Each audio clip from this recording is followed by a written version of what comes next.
খোকা, জানিস বাবা, তোর বউ আজকের বেলা 10টা অবধি পড়ে পড়ে ঘুমিয়েছে। আরে মা, তাতে কি হয়েছে? ওর হয়তো শরীরটা আজকে খারাপ ছিল তাই ঘুমোচ্ছিল। হ্যাঁ হ্যাঁ, মাকে তো এখন বোঝাবি, বউটা তোর কাছে এখন বেশি আপন হয়ে গেছে, তাই না?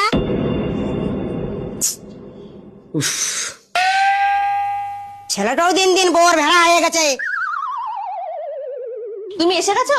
তোমার মাকে তুমি ভালোই ভালো বলে দেবে যেন আমার পেছনে না লাগে, আর আমার বাবার বাড়ি খোটা যেন কোনোদিনও না দেয়। শিউলি, মাই তো বলেছে, অন্য কেউ তো বলেনি। চুপ কর তো, তুমি কোনোদিনও তোমার মায়ের দোষ দেখতে পাও না, সব দোষ আমার, তাই না? কেন যে আমি বাড়িতে আসলাম?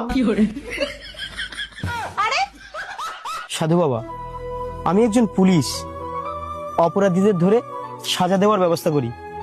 কিন্তু বাবা, সংসারের চাপে পড়ে আমি নিজেই এখন অপরাধী হয়ে গেছি। বুঝেছি, তোর সংসারে প্রচুর চাপ। বইয়ের নালিশ মায়ের উপর, আর মায়ের নালিশ বইয়ের উপর। একদম ঠিক বলেছেন বাবা।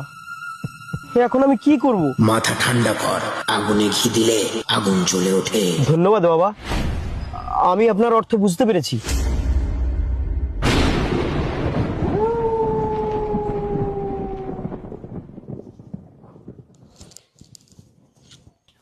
কোথায় গেছিলি তুই? তোর বউ রান্না করতে করতে 1 বোতল তেল ফেলেছে। আমি আমার সামনে তেল ফেলেছি, তাতে আপনার কি? চুপ, একদম চুপ। সারাদিন হাড়খাটা পরিশ্রম করে বাড়িতে আসি, আর তোমরা এসব কি শুরু করেছো? বাড়িতে এসে কি শান্তি করে একটু থাকতে পারবো না? মা, তোমার মেয়ে তো সেদিনকে এসে 1 কেজি চিনি ফেলে দিয়ে গেছে। কই, তুমি তো সেই বিষয় নিয়ে কোনো অশান্তি করোনি। দেখো মা, বৌমাকে বৌমা না, নিজের মেয়ে ভেবে দেখো, সংসারে কোনো দিন অশান্তি হবে না। আর তাছাড়া এই সংসারটা তুমি 40 বছর ধরে করছো, আর ও মাত্র 3 বছর।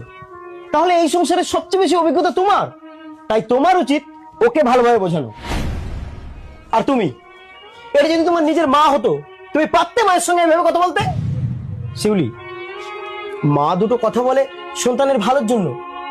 আরে শাশুড়িকে শাশুড়ি না ভেবে নিজের মা ভেবে দেখো না, দেখবে সংসারে কোনো দিন অশান্তি হবে না। সরি স্বামী, আমাকে তুমি ক্ষমা করে দাও। আর মা, আমিও আপনাকে আগের মাথায় অনেক কথা বলেছি, আপনিও আমাকে ক্ষমা করে দিন। মা, তুমিও আমাকে ক্ষমা করো, আমার একটু বয়স হয়ে গেছে তো, আমি তাই খিটখিটে হয়ে গেছি। মা শোনো, তোমাদেরকে একটা কথা বলি, ঘুমানোর খাট যত দামি কেন না কেন, যদি সংসারে শান্তি না থাকে, কোনো দিন সেই খাটে শুয়েও ঘুম আসে না। ঠিক তেমনি তোমরা এই সংসারে শাশুড়ি বৌমার মতো না থেকে মা মেয়ের মতো থাকো, দেখবে এই সংসারে কোনো দিন অশান্তি হবে না। বন্ধুরা, যে সংসারে শাশুড়ি ও বৌমা মা মেয়ের মতো থাকে, সেই সংসার অনেক সুখের হয়। ধন্যবাদ।